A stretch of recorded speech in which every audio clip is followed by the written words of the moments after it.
महावीर सब्जी का ठेला लगाता था।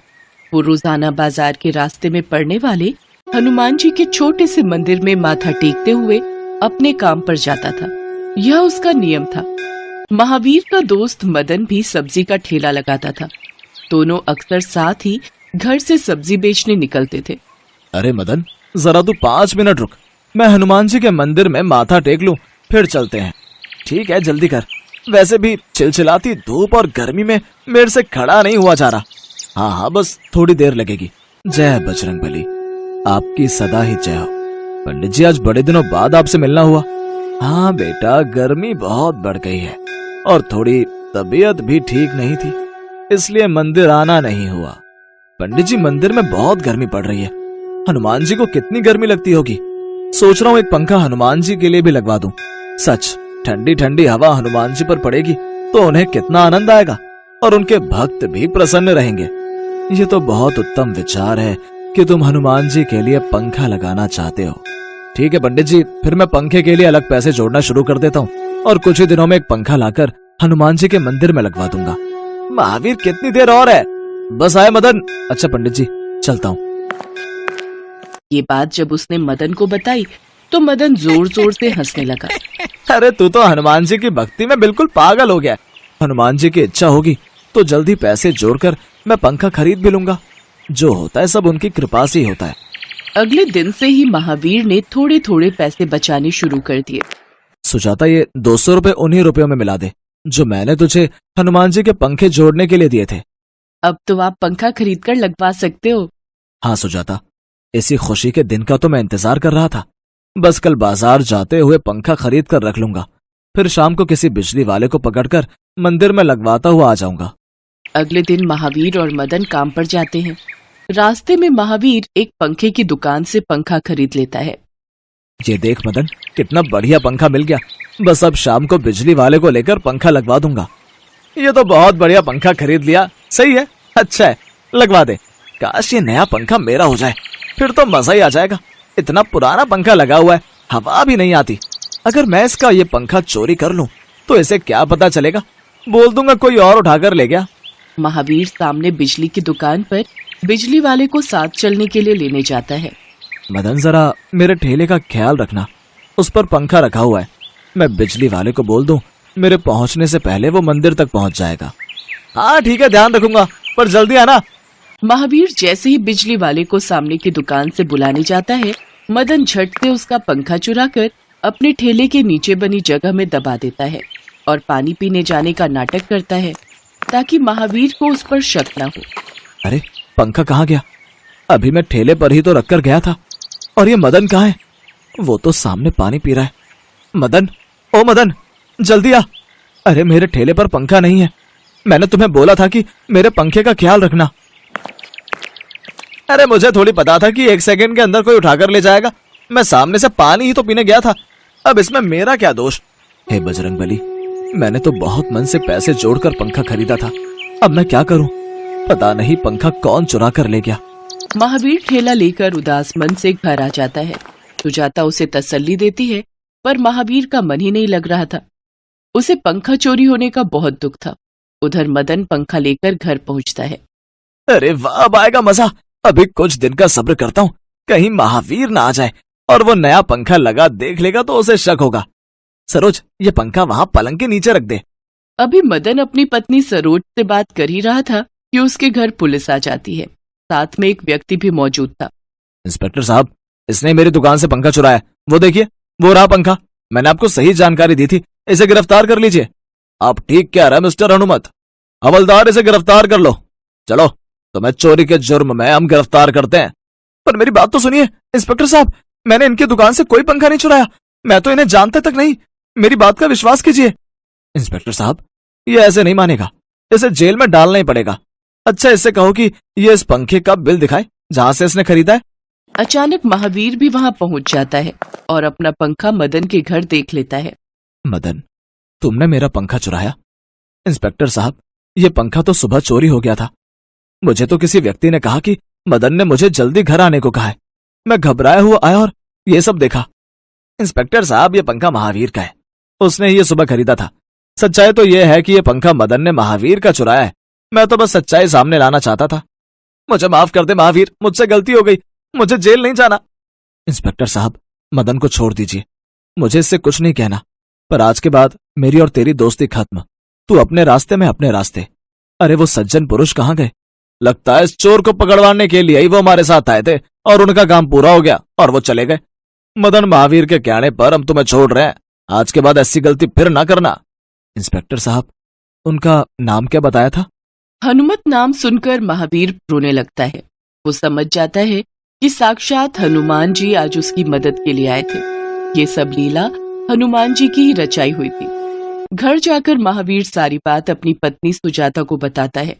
उसकी भी आंखों में खुशी के आंसू आ जाते हैं। दोनों मिलकर हनुमान जी के मंदिर जाते हैं और नया पंखा लगवा देते हैं। हाँ माँ, मैं बिल्कुल अभी उठा तो आपकी मिस्ड कॉल देखी। क्या हुआ माँ, सुबह सुबह फोन किया? फिर से पापा ने जरूर कुछ बोल दिया होगा मेरे लिए। नहीं नहीं बेटा, मैं तुझे बस ये याद दिला रही थी, आज तेरा मंगलवार का व्रत है। तुझे याद है ना, मंदिर में बूंदी का प्रसाद हनुमान जी को भोग लगाकर खाना खा लेना, भूखे नहीं रहना। भूखे पेट रहो तो ईश्वर नाराज होते हैं। हाँ माँ, मैं खा लूंगा, आप परेशान मत हो। अच्छा माँ, मैं रखता हूँ, नहा धोकर पूजा करके मुझे फिर से निकलना है। ठीक है मेरे बच्चे, बजरंग बली का आशीर्वाद हमेशा तेरे साथ है, उन पर सदैव विश्वास रखना। दादाजी, आज आपकी बहुत याद आ रही है। मुझे आज भी याद है वो बचपन के दिन जब आप मेरी उंगली पकड़कर राम मंदिर ले जाते थे।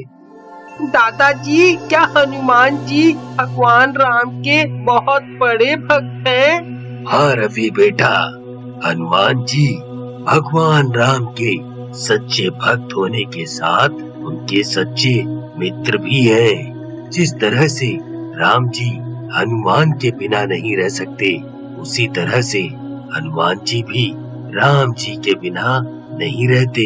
फिर तो मैं राम जी के साथ साथ हनुमान जी की भी पूजा करूंगा, और जैसे हनुमान जी राम जी के सच्चे भक्त हैं, मैं हनुमान जी का सच्चा भक्त बनूंगा।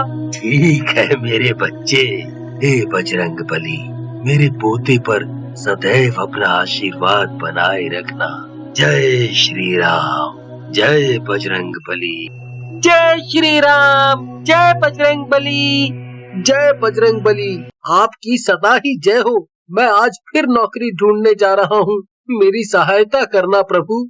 रवि ने डॉक्टरी की पढ़ाई की थी। इंटर्नशिप करने के बाद अब वो नौकरी ढूंढ रहा था। वो चाहता था कि उसकी नौकरी किसी अच्छे हॉस्पिटल में लग जाए, इसीलिए वो रोजाना अलग अलग अस्पतालों में नौकरी के लिए जाया करता था, पर उसकी किस्मत उसका साथ नहीं दे रही थी। रवि हनुमान जी पर बहुत विश्वास करता था और उनकी नियम से पूजा पाठ करता था। उसे विश्वास था कि एक दिन उसे नौकरी जरूर मिलेगी, इसलिए नियम पूर्वक उनके पूजा पाठ करके वो नौकरी ढूंढने के लिए निकल जाता था।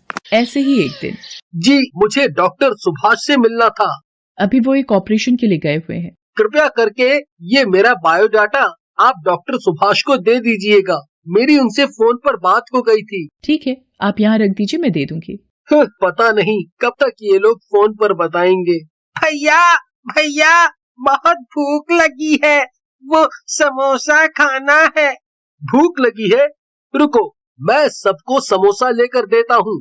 भाई, ये 100 रुपए लो और सब बच्चों को एक एक समोसा दे देना। चलो बच्चों, भैया से अपना अपना समोसा ले लो। रवि एक संस्कारी घर का लड़का था, इसलिए दूसरों की दुख तकलीफ को समझता था। वो हॉस्टल वापस आ जाता है और फोन आने का इंतजार करता है, पर उसे नौकरी नहीं मिलती। उसकी सारी उम्मीदें टूट रही थी। वो हिम्मत हार रहा था। वो किसी भी हॉस्पिटल में जाता, निराश वापस लौटता। फिर एक दिन, रवि, गुंजन की शादी पक्की हो गई है। इसी महीने की 15 तारीख का मुहूर्त निकला है। तू आज ही ट्रेन की टिकट कटवा कर आ जा। पर माँ, आपको पता है मैं नौकरी को लेकर बहुत परेशान हूँ, और मैं अभी घर आया तो पापा मुझे फिर से ताने देना शुरू कर देंगे। रवि, तेरे पापा की तो आदत है जिसको बदला नहीं जा सकता। तू उनकी बातों को दिल पर मत लगाया कर। और अगर तू समय पर नहीं पहुंचा तो गुंजन को तो तू जानता ही है, वो तुझे नहीं छोड़ेगी। वो मेरे सामने नाराज होकर मुंह फुलाए बैठी है। रवि भैया, आप समय पर आओगे तो मुझे आपके साथ बाजार जाकर अपनी शादी की बहुत सारी शॉपिंग करनी है। पापा को तो आप जानते हो, हर बात में टोका टाकी करते हैं। ये क्यों खरीदा, वो क्यों लिया। ठीक है, मैं कल शाम तक घर पहुँचता हूँ। रवि का मन उदास था। वो इसी चिंता में था कि उसकी नौकरी आखिर कब लगेगी। पर गुंजन की शादी में भी घर पहुंचना जरूरी था, इसलिए रवि ने ट्रेन की टिकट करवाई और घर पहुंचकर अपनी बहन गुंजन की शादी की सभी रस्मों में हिस्सा लिया। गुंजन की विदाई के बाद रवि के पापा फिर से रवि को सुनाना शुरू हो गए। कब तक नौकरी लगने का इरादा है? मुझे समझ नहीं आ रहा, तुम्हारी नौकरी अब तक लग क्यों नहीं पाई है? तुम्हारे साथ का राजी दिल्ली में ही एक बड़ा सर्जन डॉक्टर है। तुम दोनों ने एक साथ ही तो पढ़ाई की थी। माँ, मैं वापस हॉस्टल चला जाता हूँ। मैं अपना सामान पैक करने जा रहा हूँ। सुनो जी, इतने वक्त बाद रवि वापस आया है, कुछ दिन और रुक जाता। अब उसकी नौकरी नहीं लग रही तो उसमें उसकी क्या गलती है? आप विश्वास रखो, उसने इस डॉक्टरी की पढ़ाई के लिए बहुत मेहनत की है और एक न एक दिन उसकी अच्छी नौकरी जरूर लग जाएगी। रवि वापस शहर आ जाता है और मन ही मन बहुत दुखी होता है। हे बजरंगबली, आप तो अपने भक्तों की सारी परेशानियों को दूर करते हो।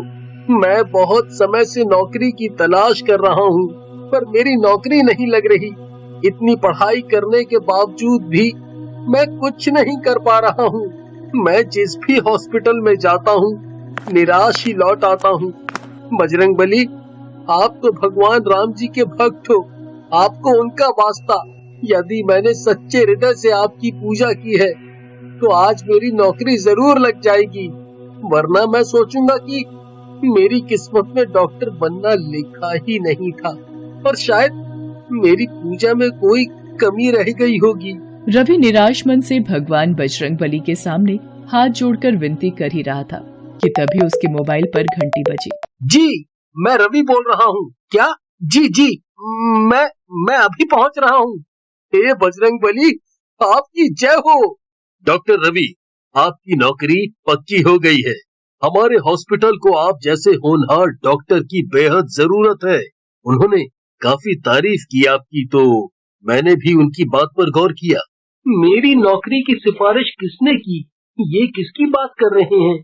सर, मैं कुछ समझा नहीं। कौन आया था आपके पास? उन्होंने अपना नाम हनुमान सिंह बताया था। लंबे चौड़े हुष्ट पुष्ट कदकाठी के थे वो। कुछ अलग ही बात थी उनकी आवाज में। मैं अभी तक नहीं भूल पाया हूँ उनके व्यक्तित्व को। फिर जब उन्होंने आपके बारे में तारीफ की तो मुझे लगा कि जरूर आप में कुछ बात होगी डॉक्टर रवि। साथ ही वो ये भी कह रहे थे कि वो आपको काफी अच्छे से जानते हैं। तो ठीक है डॉक्टर रवि, कल से आप इस हॉस्पिटल में ड्यूटी ज्वाइन कर लीजिए। थैंक यू डॉक्टर सुभाष, मैं कल से ही अपनी ड्यूटी ज्वाइन करता हूँ। रवि की आंखों में खुशी के आंसू थे। वो हॉस्पिटल से सीधा हनुमान मंदिर पहुंचा और हनुमान जी की मूर्ति के आगे सिर झुकाकर उन्हें धन्यवाद करने लगा। हे बजरंगबली, आपने तो मेरी सारी विपदाएं हर ली। आपके नाम में बहुत शक्ति है। मैंने आज आपकी शक्ति का प्रमाण देख लिया। प्रभु, आप साक्षात मेरे लिए सिफारिश लेकर आए थे। आपने मुझे धन्य कर दिया प्रभु। आपने अपने भक्त की झोली खुशियों से भर दी। जय श्री राम, जय बजरंगबली। रवि फोन पर सारी बात अपनी माँ को बताता है। जब वो ये सब सुनती है तो वो भी बहुत खुश होती है। रवि के पिता भी अब रवि से अपने व्यवहार के लिए दुखी होते हैं। रवि, मैंने तुम पर विश्वास नहीं किया और देखो, ईश्वर ने तुम्हारे विश्वास को बनाए रखा। तुम्हारा बजरंगबली पर विश्वास जीत गया। पापा, मैं जानता हूँ आप मेरी वजह से ही परेशान थे, पर अब परेशान होने की कोई आवश्यकता नहीं है पापा। अब हनुमान जी की कृपा से मेरी नौकरी पक्की हो गई है और मैं खूब मेहनत करके एक अच्छा डॉक्टर बनूंगा और सब मरीजों की सेवा करूंगा। और मैं आपसे जल्दी ही मिलूंगा पापा, जल्दी। कहते हैं विश्वास की नींव बहुत पक्की होती है। प्रभु का ध्यान करके सच्ची लगन से यदि कोई कार्य किया जाए तो वो कार्य सदैव सफल होता है। कहा जाता है भगवान भक्त के वश में होते हैं। यदि उनको सच्चे हृदय से याद किया जाए तो वो हमारी मदद को